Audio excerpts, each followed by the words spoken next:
Sumainyo ang Panginoon. At sumaiyo rin. Ang mabuting balita ng Panginoon ayon kay San Lucas. Papuri sa iyo, Panginoon.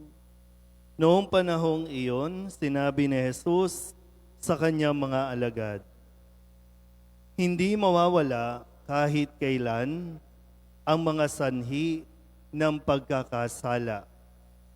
Ngunit nakapangingilabot ang sasapitin ng taong panggagalingan nito. Mabuti pa sa kanya ang bitinan ng isang malaking gilingang bato sa lieg at itapon sa dagat, kaysa maging sanhi ng pagkakasala ng isa sa maliliit na ito. Kaya't mag-ingat kayo. Kung magkasala ang kapatid mo, pagsabihan mo, at kung siya'y magsisi, patawarin mo. Kung makapito siyang makasala sa iyo sa maghapon at makapito ring lumapit sa iyo at magsabing, nagsisisi ako, patawarin mo." Sinabi ng mga apostol sa Panginoon, "Dagdagan po ninyo ang aming pananalig sa Diyos." Tumugon ang Panginoon, "Kung maging sinlaki man lamang ng butil ng mustasa ang inyong pananalig sa Diyos, masasabi ninyo sa puno ng sekomorong ito, mabunot ka at matanim sa dagat at tatalima ito sa inyo." Ang mabuting balita ng Panginoon. Pinupuri ka namin, Panginoong Hesukristo. Isang magandang gabi po sa inyong lahat. Ngayon po ay ginugunita natin ang kapistahan ni San Martin of Tours, isang obispo. At ngayon ay nasa 32 linggo tayo sa karaniwang panahon. Siguro naman po, malinaw ang aking pong pagbabasa. Naintindihan. Kasi yung sinasabi ni Jesus dito, ipinapaalala sa atin na mayroon tayong responsibilidad. Hindi natin pwedeng gamitin at sabihin yung katawan ko ito, kaya gagawin ko kung anong gusto ko. Yung freedom na tinatawag, yung kalayaan na laging pinagigiitan natin na kalayaan natin ito. Kalayaan ko ito, gagawin ko kung anong gusto ko, sasabihin ko kung anong gusto kong sabihin, kikilos ako sa kung ano, at minsan yung sinasabi natin na kung ano ang makapagpapasaya sa akin, gagawin ko. Sa tingin niyo po ba? Kung sa mensahe at konteksto ng mensahe ni Kristo sa ating Ebanghelyo, sa tingin niyo po ba laging applicable yon? Siyempre, kung sa psychological na usapan, siyempre lagi sasabihin kung saan ka masaya. Lalo na kung nade-depress ka o nai-stress ka, okay, gawin mo. Pero pagdating dito sa usapang ito, kailangan mas maunawaan natin yung mga konteksto. Hindi pwedeng laging malaya ako, kalayaan ko to, gagawin ko kung anong gusto ko. Kasi kailangan mo din i-consider ano ang naidudulot mo sa iba. Kaya nga sabi, mag-ingat kayo. Lalo pa tayo mga taga-simbahan.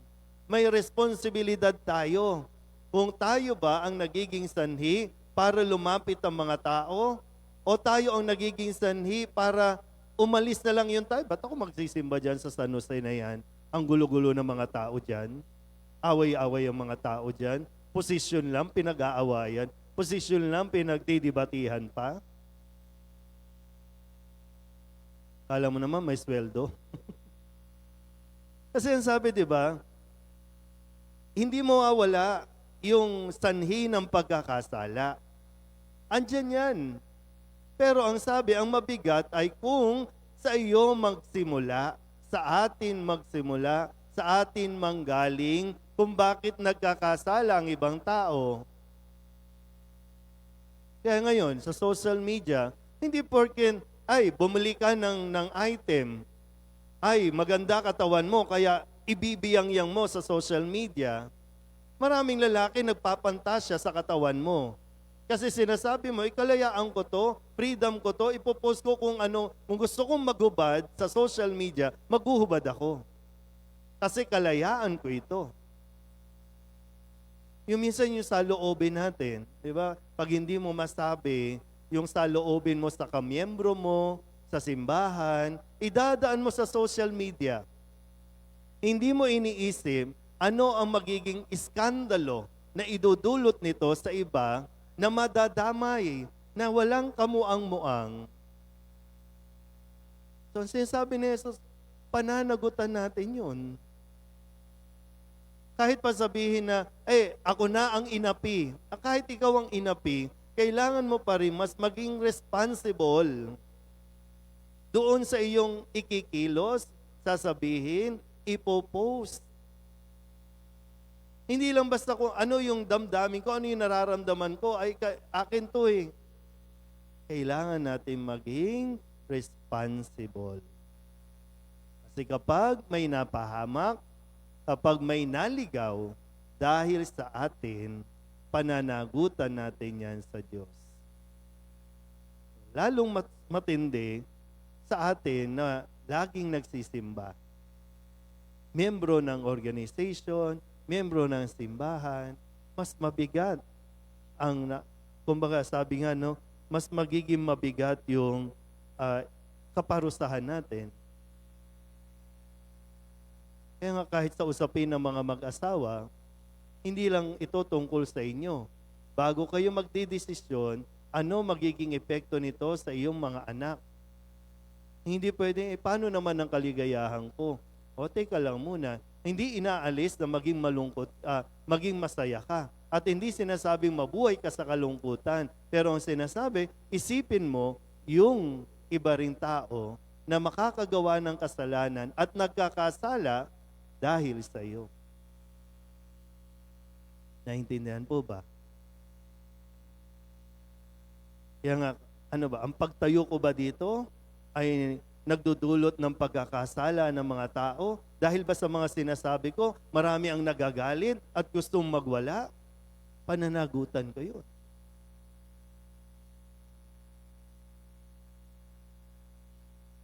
Hala, sali-sali kayo eh. Ito naman po, sabi nga, maganda yung, mag-ingat kayo, ha? Mag-ingat kayo. Sabi ni Jesus yun. Kasi ayaw niya tayong mapahamak. Pero kung sakali, makagawa tayo ng hindi maganda, may makagawang hindi maganda, ang sabi naman, patawarin mo.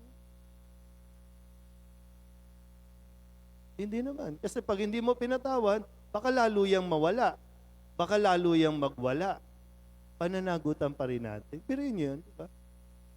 Yung pag gumawa ng kasalanan sa'yo, normally ba, ay umalis ka dito, lumayas ka dito, ayoko makita ang mukha mo.